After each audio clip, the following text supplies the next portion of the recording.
बहुत बारी लोग पूछते हैं हमारी लीडरशिप को क्या हो गया, तो मेरा एक जवाब है, सरदार पटेल के बाद इस देश में अच्छा लीडर हुआ ही नहीं।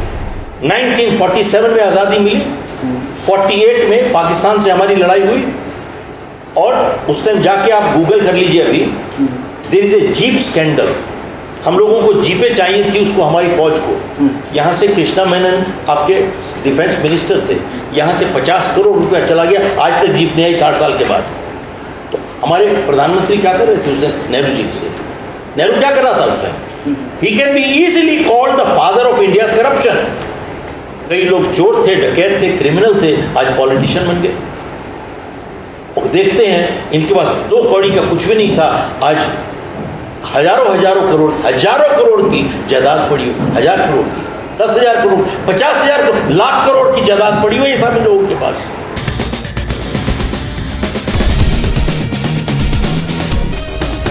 नमस्कार, मैं प्रवीण जाखड़ आपका स्वागत करता हूं। हमारे साथ आज शिव खेड़ा हैं, जयपुर में है शिव खेड़ा इंटरनेशनल मोटिवेटर हैं, स्पीकर हैं। दुनिया भर में इनका प्रभाव है, 45 से ज़्यादा साल हो गए इनको अमेरिका में रहते हुए, और इंडिया में इनकी किताबें, दुनिया भर में इनकी किताबें बहुत करीने से लोग इनको पसंद करते हैं। इनकी किताबें बहुत बड़ी तादाद में पढ़ी जाती हैं। आज हम लोग शिव खेड़ा जी से बातचीत करेंगे बहुत सारे मुद्दों को लेकर। शिव खेड़ा जी, आपका स्वागत है जयपुर में। बहुत धन्यवाद भैया, धन्यवाद। आपने 2004 में लोकसभा चुनाव लड़ा साउथ दिल्ली से, एज ए इंडिपेंडेंट आप लड़े, और आपको 4,382 वोट आपको आए थे। वो था सर 1.01% वोट था। तो इंटेलेक्चुअल्स के लिए क्या राजनीति नहीं है, मतलब आप क्या सोचते हैं? नहीं साहब, देखिए ऐसा है, सैडली लोगों को पूरे आंकड़े और फैक्ट्स मालूम नहीं है। बात यह है कि मुझे तो खुद ही मालूम नहीं था कि मैं इलेक्शन लड़ रहा हूँ, नंबर 1। नंबर 2, सारी रात मैं सो नहीं पाया। लास्ट डे था नॉमिनेशन फाइल करने का। उस रात को मुझे सिंगापुर जाना था, क्योंकि मैं रहता नहीं हूँ इंडिया में।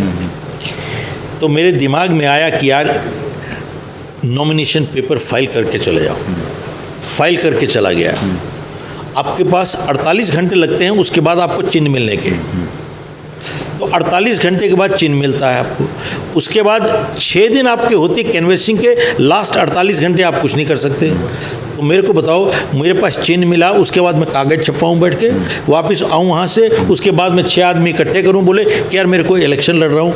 ऐसे इलेक्शन लड़ी जाती है भैया? ऐसा है, this is not the way. So it was more about our frustration, that's all. मैंने फाइल किए थे। आपने एक पार्टी बनाई 14 जुलाई 2008 को। आपने अच्छे लोगों के साथ पार्टी बनाई, जो पढ़े लिखे सोसाइटी के अच्छे लोग हैं। पार्टी जी, मैंने टेक ओवर की, आई टुक ओवर अ पार्टी, और बहुत अच्छे लोग थे। हाँ। और मेरे को बहुत सहयोग भी मिला।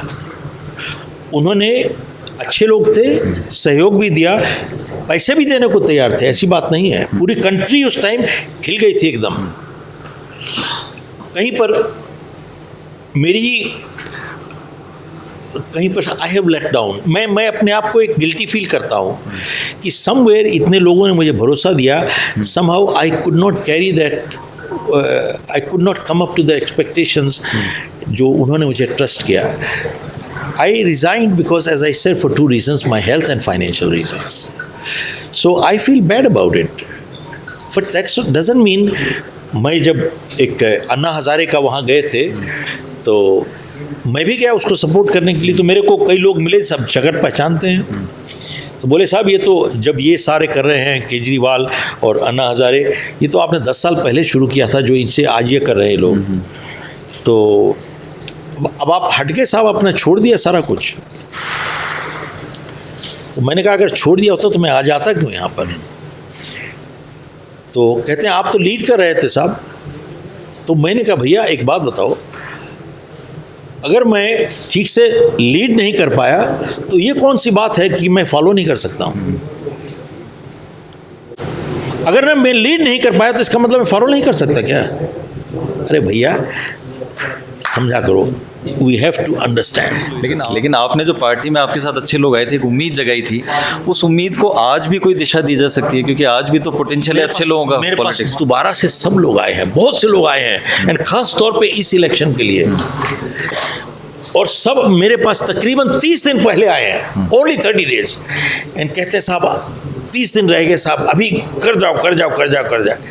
आई सेड ये वही बात हो जाएगी जो 2004 में आधी रात को सिंगापुर जा रहा था और नाइट को कागज फायर करके अब फिर कहेंगे हार गए, देखो अपने डिपॉजिट भी लूज कर गए। ये कोई अकल की बात है? आपका जो 2004 का एंड में लोग वही देखते हैं, and I don't blame them.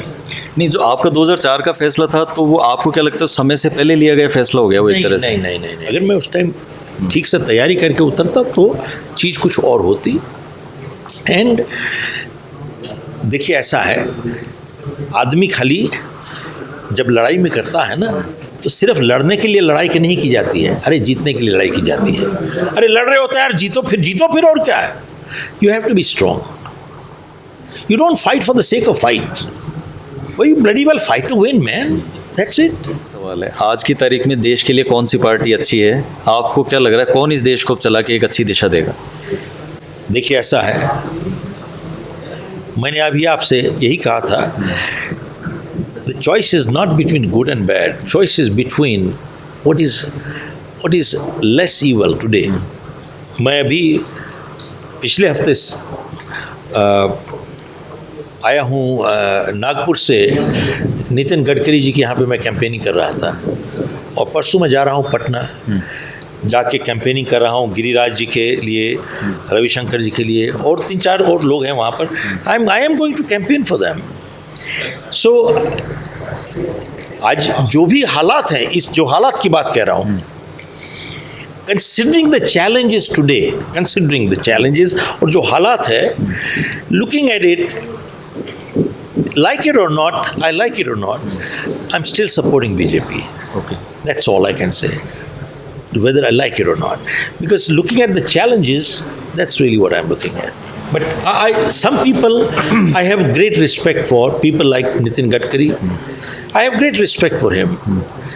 वो मेरे को एक आदमी दिखे हैं, बहुत अच्छे हैं, सच्चे हैं और हिम्मत हौसले वाले हैं। सर, ये 3 चीज़ चाहिए साहब। सर ऐसा भी आया बीच में अभी सुनने में कि अगर बीजेपी बहुमत में नहीं आ पाती है तो नितिन गडकरी को भी पीएम प्रोजेक्ट कर सकती है पार्टी, ये आपको क्या लगा? अब ये तो इंटरनल मैटर है उनका, वो तो टाइम बताएगा। क्योंकि जैसे आप मान रहे हैं कि नितिन गडकरी एक साफ सुथरी छवि के व्यक्ति हैं, या उनमें पोटेंशियल है? बात ये है ना, ये सब डिसीजंस ना आप ले सकते हैं, ना मैं ले सकता, ना ही जनता ले सकती है। ये तो आफ्टर इलेक्शन टाइम बताएगा क्या हिसाब किताब होता है। It's a internal matter. आप एक अच्छे परिवार से आते हैं, आपके कोल माइंस का बहुत बड़ा बिजनेस था, लेकिन आपने उस बिजनेस को अपनाने की बजाय या उसमें इन्वॉल्व होने की बजाय आप कैसे कार वॉश करने लग गए, आप इंश्योरेंस बेचने लग गए, आप वैक्यूम क्लीनर बेचने लग गए? दिशा कैसे चेंज हो गई? ना दिशा चेंज हमारी मजबूरी से हो गई साहब, वो सरकार ने सब ले लिया, हम तो सड़क पे चले आए थे। तो बात ये है, अगर शायद सरकार ना लेती तो शायद मैं वहाँ बैठा हुआ आज मैं भी वहाँ पर बैठ के माइंस चला रहा होता। सो ये it was not a choice. तो माइंस चली गई, उसके बाद सड़क पे चले आए। मेरे फादर की डेथ हो चुकी थी जब मैं कॉलेज में ख़त्म किया था उसी टाइम, और हमारे पास पैसे नहीं थे, तो 2-3 काम मैंने शुरू किए बिना पैसे के, तीनों में फेल हो गया साहब मैं। उसके बाद मैं इंडिया छोड़ के 1975 में चला गया कनाडा, और पहले टोरंटो में रहा वहाँ पे, फिर ज़मीन पे सोते थे, वहाँ पर बाल्टी लेके घर घर जाके गाड़ियाँ साफ़ करते थे। तो फिर उसके बाद दिन में गाड़ी साफ़ करते थे, रात को वैक्यूम क्लीनर बेचते थे, और फिर gradually got into selling life insurance. और लिटरली हमारे मैनेजर ने मेरे को नौकरी से निकालने का बंदोबस्त किया उस दिन। तो finally God was kind and I moved on, and then things change, moved on to the US, और मैं 3 बिजनेसेस में चला गया उसमें। तो मैंने एक कंपनी कैलिफोर्निया की खरीदी 1984 में, और न्यू जर्सी ऑपरेशन शुरू किया उनका बिना किसी क्लाइंट के, और मैंने अपनी कंपनी बेची तकरीबन 500 क्लाइंट के साथ बाद में। तो गॉड वाज काइंड। एंड ये ऐसा है कि पिछले 45 साल इतने आसान नहीं गए, और जब लोग आपको देखते हैं आज जहाँ पे हैं आप, जानते हैं लोग क्या कहते हैं, साहब इसकी तो किस्मत अच्छी होगी, he must be eight the right place at the right time, सही जगह पे सही समय पे खड़े होंगे, उस टाइम हाथ लग गया इनका। ये इनकम्प्लीट सेंटेंस है। इनकम्प्लीट क्यों है? जब कहते हैं ना सही जगह पे सही टाइम पे खड़े होंगे, गलत है साहब। गलत इसलिए है, मैंने अपनी नई किताब जो लिखी है, जो आ रही है अगले महीने, उसमें है you must be the right person at the right place at the right time. आप सही जगह पे सही समय पे हो, but if you are not the right person आप कुछ नहीं कर पाओगे जिंदगी में. You must be the right person also. बहुत बारी